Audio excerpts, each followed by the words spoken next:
Саламатсыздар ма оқушылар, қалайсыздар? Бүгінгі көрген түсінген шығарсыздар, бүгінгі сабағымыздың тақырыбы ол Үндістан, ежелгі Үндістан.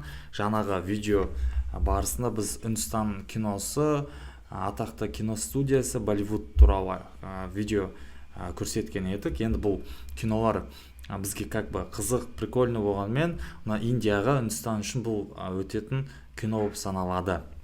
Енді бүгінгі сабағымыздың тақырыбы Үндістан, ежелгі Үндістан екенін түсінген шығарсыздар. Енді сабағымызды бастайық. Ежелгі Үндістан мемлекеті Азияның оңтүстігінде орналасқан, яғни Үнді түбегінде орналасқан. Мына көріп тұрғандарыңыздай, бұл Үнді түбегі. Мынау Үнді түбегі, осы Үндістан осы жерде орналасқан. Біздің заманымыздан 1-3 мыңжылдықта Үнді мәдениеті, Үнді өркениеті қалыптасты. Және Үнді өркениеті, Үнді қалалары ол екі атақты өзен Үнді және Ганг өзендерінің жағасында қалыптасты. Яғни біреуінің аты Ганг, екіншісі Үнді. Сол Үнді деген өзеннің атауымен елдің атауы, мемлекеттің, даже түбектің атауы Үнді деп аталды, яғни Үндістан деп те аталып кетті. Үнді халқының басты кәсібі егіншілік және мал шаруашылық болып саналады, және ежелгі Үнді өркениеттеріне жататын қалалар ол Хараппа мен және Мохенджо-даро қалалары жатады. Яғни Хараппа және Мохенджо-даро қалаларын белгілейсіздер. Бұл сұрақтар ұбт-дан келетін негізгі сұрақтар болып саналады. Және ең ежелгі дін әлемде ол Будда діні, бұл дін де Үндістан жерінде пайда болды. Негізін салушы Сиддхартха Гаутама болып саналады. Үнді елінің астанасы Паталипутра қаласы болып саналады. Енді Үндістанның бірігуі. Жаңа суретте көрсек, бұл қазіргі Үндістан жері бейнеленген, ал біздің заманымыздан бұрын 2-3 мыңжылдықта Үндістан жерінде мынандай бытыраңқылық болды. Үндістан елі, Үндістан жері бытыраңқы болғандықтан Үндістан жерін біріктіру үшін неше түрлі тайпалар, неше түрлі патшалар тырысты. Мысалы, Үндістан жерінде мынандай патшалықтар болды. Непал, Ассам, Бангладеш, Ориса, Маратха, Гуджарат, Раджарстан деген сияқты патшалықтар болды. Бұның бәрін басын қосып біріктірген патша біздің заманымыздан бұрынғы 3 ғасырда Ашока патша бүкіл Үндістанды біріктіреді. Және бір тұтас Үндістан қылғаннан кейін елдің астанасы Паталипутра қаласы қылып бекітеді, және Үндістан елінің мемлекеттік діні Будда дінін қабылдайды. Енді бұл да ұбт-дан келетін негізгі сұрақтар. Үндістанда Будда дін негізін қалыптастырған, Будда дін мемлекеттік дін деп қалыптастырған кім десе, Ашока патшаны белгілейсіздер, ал Будда дін ойлап тапқан кім десе, жаңағы Сиддхартха Гаутаманы белгілейсіздер. Енді Үндістан жерінде алғашқы 2 мыңжылдықта Ари тайпалары басып кіреді, яғни Индияның солтүстік батысынан. Ари деген сөздің мағынасы таза қанды, таза қандалық деп мағынаны білдіреді. Сол арийлер келу нәтижесінде Үндістан жерінде алғашқы жазу пайда болды. Ол ведалық кезең болмаса ведалық жазулар деп аталады. Міне, Үндістан елінің бірігуі туралы сіздер түсінген шығарсыздар деп ойлаймыз. Ары қарай өте берейік. Үндістан елінде негізінде мынандай діндер бар. Ол буддизм және индуизм діндері. Енді неліктен ежелгі Үндістанда индуизм мен буддизмнен басым болды? Яғни неге индуизм буддизмге қарағанда басым және көп болды? Осыған жауап берейік. Бірінші, бұл жерде индуизм діні ең ежелгі дін болып саналады, чем буддизмге қарағанда. Буддизмге қарағанда бірінші пайда болды. Индуизмнің басты 3 құдайы бар. Ол біріншісі Шива, екіншісі Вишну, үшіншісі Брахма.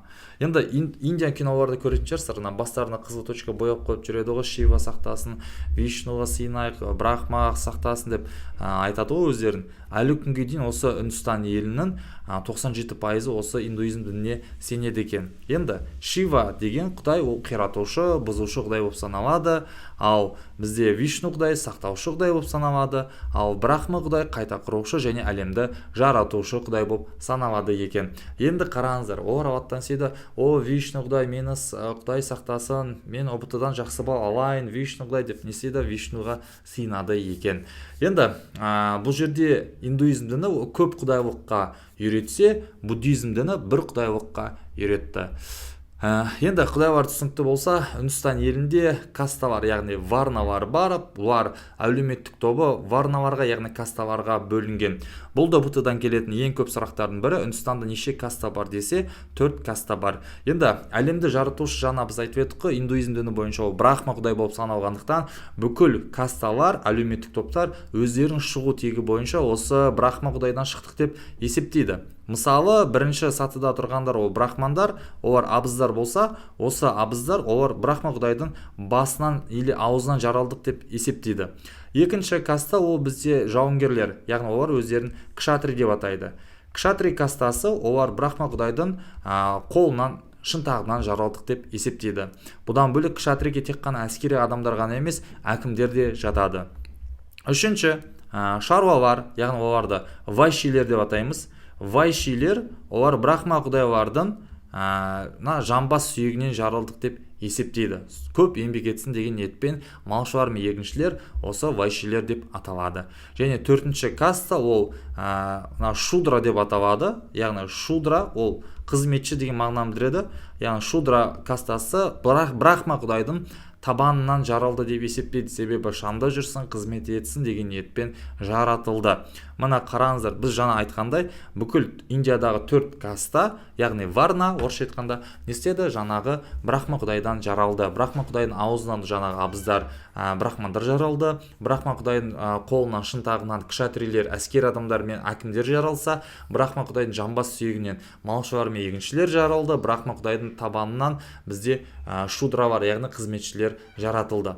Үндістанда кастаға жатпайтын топ бар, яғни ең қорғансыз тобы, біз оларды кесапаттылар дейміз. Яғни кесапаттылар дегеніміз кімдер? Олар ешқандай құқығы жоқ адамдар. Олар даже киноға, театрға, шетелге де шыға алмайды, даже олардың документі де жоқ. Мен оларды оқушыларға түсінікті болсын деп современный тілде бомж деп атаймыз. Яғни түсінікті болсын деп бомж дейік. Енді қараңыздар, Үндістанда жаңа біз айтқанда кесапаттылар, ол қандай адамдар кесапаттылар болады? Үндістанда бір кастадан екінші кастаға өтуге тыйым салынған. Сол үшін Үндістан елінде әкесі қызына қандай адамға үйлен дейме, соған үйленуге міндетті болды. Егер ол өзі әкесінің айтқанын тыңдамай басқа адамға үйленсе, әрине әке-шешесі өзінің қызынан либо баласынан отказ жасап, баласы қызы документтерін айырылып, бүкіл азаматтығынан айырылып, кесапаттыға айналатын еді. Міне Үндістанда әлеуметтік топтар, касталар осында еді. Және одан бөлек Үндістанда кастамен бірге әке-шешесінен баласына кәсібі де не істейді? Мұрагерлік жолмен берілетін еді. Егер әкесі стоматолог болса, баласы да стоматолог, әкесі кір жуатын болса, баласы да кір жуатын мамандықты алып кететін еді. Бұл әрине орта ғасырдағы ежелгі Үндістандағы әлеуметтік касталар осылай болды. Енді бұның бәрін дәптерге жазып алыңыздар. Бұл ұбт-дан ең көп келетін сұрақтардың бірі. Бұл қиын емес және оңай болып келеді. Келесі, Үндістанда индуизм дініндегі қасиетті жаратылыстар, яғни Үндістанда қасиетті жануар ол индуизм діні бойынша ол сиыр болып саналады. Үндістанда қасиетті жануар сиыр, себебі сиыр адамдарды аштықтан алып қалады деп ойлады, және сиыр мал етін кезінде пайдаланды. Сол үшін сиырды Үндістанда өлтіруге, союға болмайды. Ол қасиетті жануар. Үндістанда сиырды өлтірген үшін, сиырды сойған үшін адамды өлім жазасына кеседі. Сол үшін Үндістанда сиыр қасиетті жануар болып саналады. Енді келесі, Үндістанда қасиетті, индуизм діні бойынша қасиетті өсімдік десе, лотос көлін белгілейсіздер. Мына лотос көлі осы. Келесі қасиетті өзен десе, Ганг өзені. Осы Ганг өзеніне қайтыс болған адамды олар кремация жасайды. Яғни кремация дегеніміз апарып бір арнайы пештерге адамды өртеп, оны күлін арнайы ыдысқа салып, оны осы Ганг өзеніне апарып төгетін еді. Негізі Үндістан елінің жері көлемі 3 миллион километр болғандықтан, халқы 1 миллиардтан астам болғандықтан, олар не істейді? Олардың салт дәстүр бойынша адамдар бәрін жерлейтін болса, жеріне сыймай қалатын еді. Сол үшін олар алады, не істейді? Будда діні бойынша, индуизм діні бойынша қайтыс болған адамдарды отқа өртеп кремация жасайды. Енді оны апарып төгеді. Будда діні бойынша одан бөлек сол Ганг өзені қасиетті болғандықтан сол жерге барып шомылады. Сол жерге барып сиырларын шомылады, жуындырады. Сол жерден су ішеді, жүзеді, мусорларын суаққа лақтырады. Сиыр келеді, құйрығын көтеріп пақ-пақ-пақ бомбаларын тастайды. Енді Ганг өзені әлемдегі ең лас өзен болып саналады. мына ганг өзенін көріп тұрсыздар, көптеген адамдар ганг өзеніне барып шомылу үстінде, сол қасиетті өзенге, одан бөлек сол өзеннен еще баклажкаға су құйып ішеді, адамдар азанда тұрып тістерін жуады сол ганг өзеніне. Мына әлемдегі ең лас өзен. Негізі үнділіктер кішкентай кезден сол жерде тұрып суын ішіп үйреніп қалғандықтан, басқа елдің адамдары, туристер сол суды ішсе, әрине отравление болып даже өліп қалуы да мүмкін. Сондықтан ганг өзені әлемдегі ең лас өзен болып саналады. Бірақ үндістер үшін ол өзен как бы қасиетті өзен болып саналады. Енді ганг өзені түсінікті, енді үнді мәдениетіне келіп тоқтайық. Үнді мәдениеті әлемдегі ежелгі өркениеттердің бірінде жатады. Үнді мәдениеті біздің заманымыздан бұрын 3-ші мыңжылдықтан бастап біздің заманымыздың 6-шы ғасырға дейін қатты дамыды. Қазіргі Үндістан мемлекетінің атауы 19-шы ғасырда пайда болды. Үнді мәдениетінің ерекшеліктері діни және философиялық ілімдердің байлығы мен алуандылығынан тұрады. Мысалы, ғылым әлемнің құпиясы, адам мен әлемдің философиясы мен йога деген сияқты ілімдер бізде осы Үндістан елінде пайда болды. Мысалы, Будда дінінің бір тармағы ретінде бізде йога пайда болды. Мысалы, қазір көбісі фитнеске, фитнес-блицке, тағы басқа жерге барып жүрген кезде көбінесе әйелдер, қыздар, студентшілер отырады да бүйтіп медитация жасайды, әсіресе өз стану сабағында отырып қолын бүйтіп обязательно елестетіңдер, дүниежүзі тарихынан сендер 45-тен 45 алдыңдар, ұбт-дан грант ұбт-сынан сіздер 135 плюс алдыңдар, ұбт брендтің арқасында грантқа түсіп кеттіңдер деп не істейді, медитация жасайды. Ол йога, яғни Будда дінің бір тармағы болып та саналады. Және Үндістан елінде ғажайып музыкалар мен ғажайып билер де пайда болды. Және Үндістан елінде шахматтың отаны болып саналады. Енді Үндістан елінде мынадай тарихи кезеңдер қалыптасты. Бірінші Хараппа өркениеті, біз жаңа айтқандай Хараппа, Мохенджо-Даро қалалары ол ең ежелгі өркениеттер болып саналады. Және Ари әулеті, жаңағы Ари әулеті елді біздің заманымыздан бұрын 2-ші мыңжылдықта Индияға басып кіреді, солтүстік шығыстан, солтүстік батыстан. Және Маурия мен Гупта империялар, яғни Маур әулетінің негізін салған кім десе, Чандрагупта деп белгілейсіздер. Ал Чандрагупта ол жаңағы Индияны біріктірген Ашока патшаның атасы болып саналады. Және Гупта империясы ол жерде жаңағы біз айтқан Чандрагупта, одан кейін Сандрагупта, Саминтрагупта деген сияқты фамилиялар бәрі Гупта болғандықтан елдің аты Гупта империясы деп аталып кетті. Енді біздің заманымыздан бұрын 2500 жылдар шамасында Үнді өзен бойында үнді мәдениетінің негізі қаланды. Және көп ұзамай Үндістан орталық Азиядағы ари тайпалары басып кіруімен бізде 1500 жылы солтүстік батысынан арийліктер басып кіреді. Арийліктер өмірі туралы өздерінің деректері ведаларда яғни жазылған. Үндістанның ең көп таралған тілі санскрит тілі болып саналады. Және қазіргі кезде Үндістан елі санскрит тілінде және ағылшын тілінде сөйлейтін мемлекет болып саналады. Мына енді Үндістан жеріндегі жаңағы біз айтып жатқан Мохенджо-Даро қаласын айтып жатсыз ағай, көрмей жатқандар бар шығар. Мына Мохенджо-Даро қаласы Үнді өзен жағасынан табылған қала болып саналады. Бұл Үндістан жеріндегі өте ежелгі қалалық өркениет болып табылады. Археологтар қазба жұмыстар кезінде тапты. Және Хараппа өркениеті қазіргі Үндістан мен Пакистан аумағындағы ежелгі мәдениет болып саналады. Біздің заманымыздан бұрынғы 3-ші мыңжылдықта осы 16-шы ғасырлар аралығына дейін өмір сүрген бізде қала болып саналды.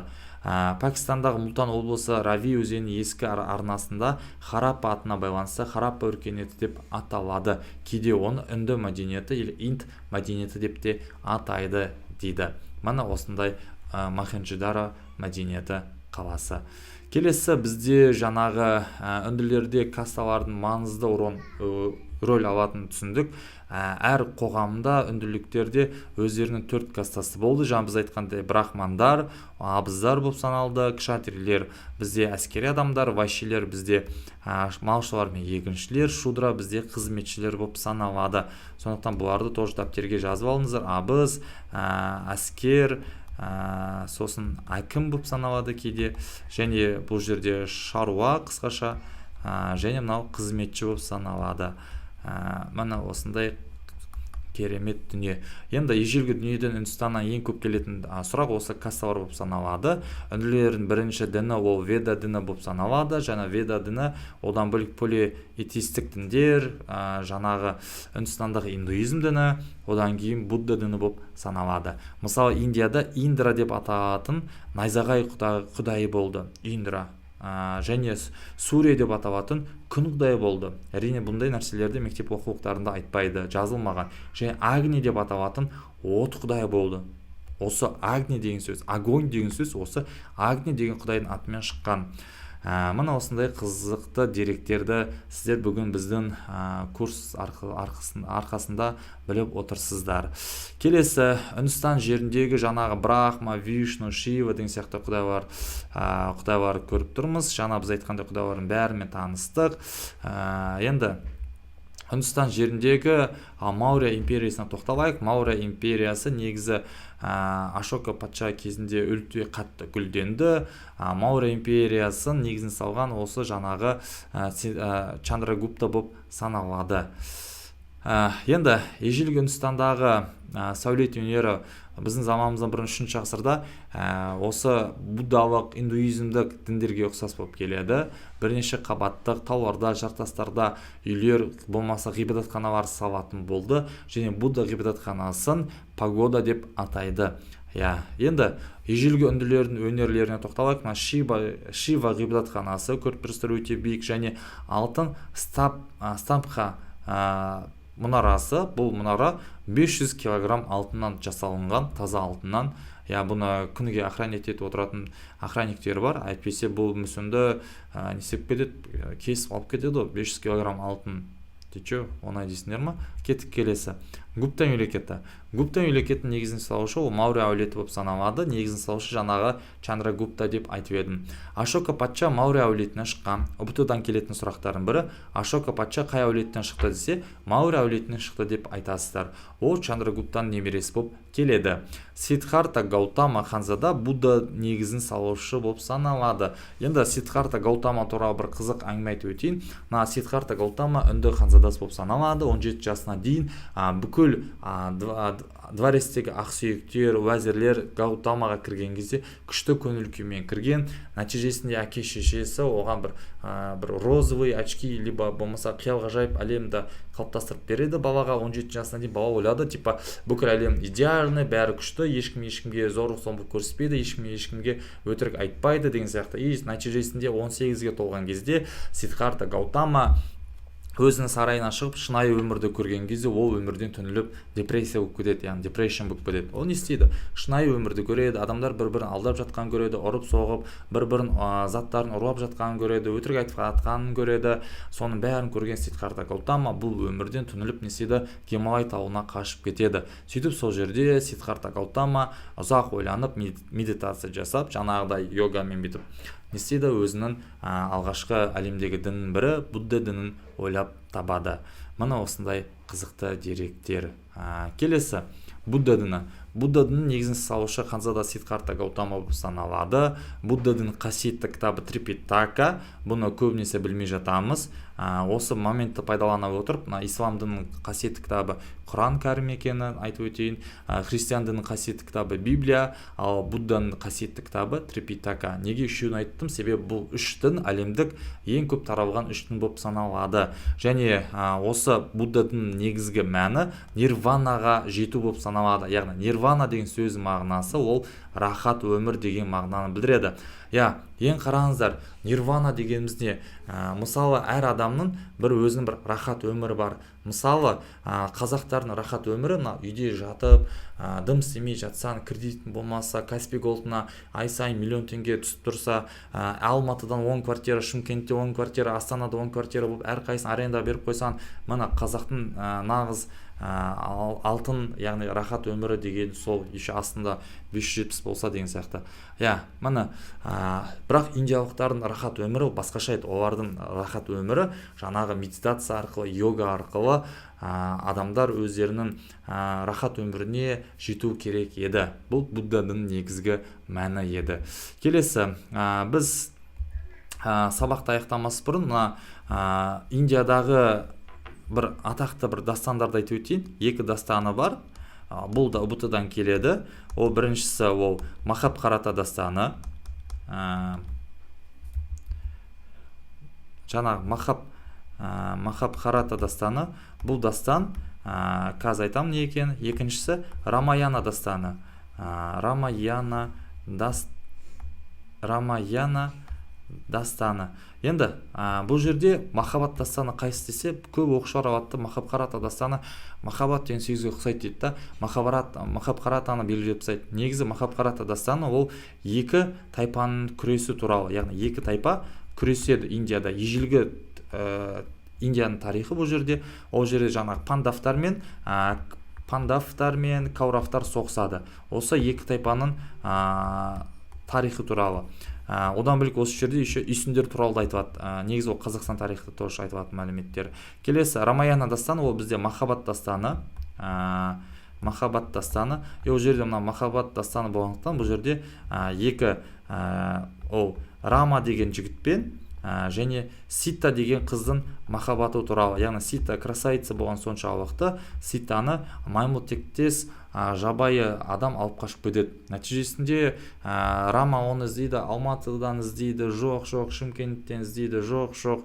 Қазір Ерке Есмахан хит болып жатыр ғой. Сол сияқты айтып өтейін. Бұл жерден Сида Рама Ситаны Будда құдайға жалбарынып сұрайды. Будда Сита қақта екенін айтып тауып береді. Нәтижесінде жаңағы Рама деген батыр Хануман деген жартыбай адам, жартыбай маймылдың арқасында не істейді? Соны Ситаны тауып маймылдардың бәрін өлтіріп, одан көпір жасап, сол аралға жетіп, Ситаны құтқарып сол жерде үйленеді. Яғни бұл жерде как бы кинода болып саналады.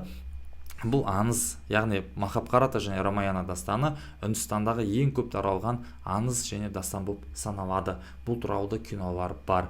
Ал мына құрметті оқушылар, біз Үндістан туралы, ежелгі Үндістан туралы айттық. Ежелгі Үндістанның барлық мәліметтерді сіздерге жеткіздім деп ойлаймын. Келесі кездескенше сау болыңыздар.